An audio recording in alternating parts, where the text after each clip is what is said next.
विधानसभा चुनाव के नतीजों के सामने आने के बाद से ही नेताओं की प्रतिक्रिया सामने आ रही है।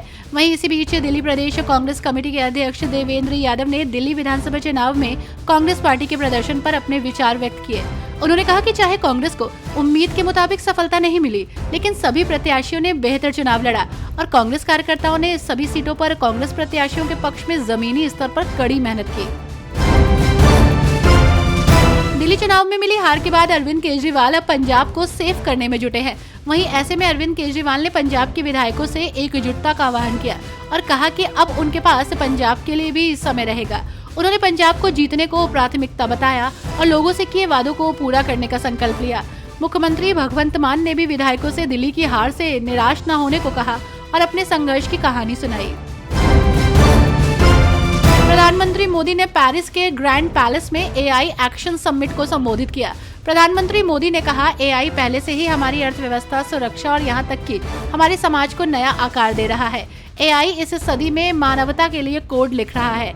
पीएम मोदी ने कहा कि एआई लाखों जिंदगियां बदल सकता है। भारत का एआई मिशन काफी कारगर है। बीजेपी के नेता जगन्नाथ सरकार का कहना है कि केजरीवाल दिल्ली में चुनाव के बाद डर गए हैं। इस चुनाव में दिल्ली के लोगों ने आम आदमी पार्टी को वोट नहीं दिया। उन पर जो बदनामी के आरोप लगे थे, इसलिए जनता ने उन्हें नकार दिया और अब पंजाब में भी ऐसा होने वाला है। इसलिए पंजाब के नेताओं को बुलाकर बैठक कर रहे हैं।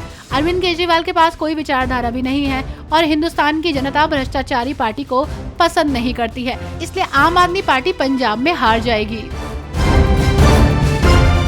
सत्ताधारी गठबंधन एनडीए के नेता अब आप पर हमलावर हैं। वहीं इसी बीच केंद्रीय मंत्री रामदास अठावले ने कहा कि जिस तरह से अरविंद केजरीवाल की दिल्ली में हार हुई, ये उनके लिए बहुत बड़ा धक्का है। उन्होंने कहा कि पंजाब के लोग भगवंत मान से नाराज हैं क्योंकि वहां के किसानों और दलितों को कोई राहत नहीं मिल रही।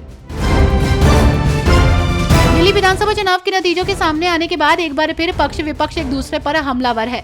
इन सबके बीच सोनिया गांधी ने केंद्र सरकार से जनगणना में देरी को लेकर सवाल किया, जिसके बाद बिहार के उप मुख्यमंत्री विजय सिन्हा ने सोनिया गांधी पर जोरदार हमला बोला। उन्होंने सोनिया गांधी से कड़े शब्दों में सवाल पूछे। विजय सिन्हा ने सोनिया गांधी से पूछा कि जब वो सत्ता में थी तब जनगणना क्यों नहीं कराई थी।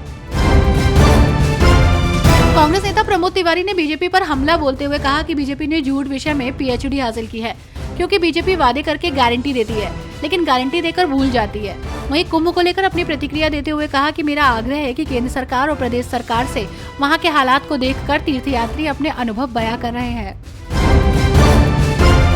आपको दिल्ली में मिली हार के बाद नेता उन पर हमला बोल रहे हैं।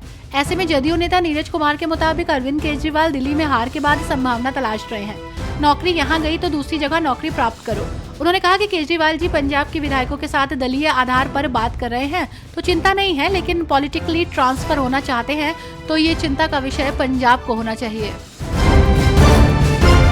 उत्तराखंड के मुख्यमंत्री पुष्कर सिंह धामी ने सभी प्रतिभागियों एवं खेल प्रेमियों का स्वागत किया और कहा कि चकरपुर के इस नवनिर्मित स्टेडियम में 38वें राष्ट्रीय खेलों के अंतर्गत आयोजित इस मलखम्ब प्रतियोगिता में सभी के बीच उपस्थित होकर उन्हें हर्ष की अनुभूति हो रही है।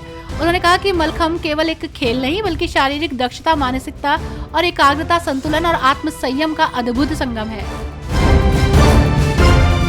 भारत इजराइल बिजनेस फोरम के दौरान बोलते हुए केंद्रीय मंत्री पीयूष गोयल ने कहा, इजराइल भारत साझेदारी का भविष्य उज्जवल है।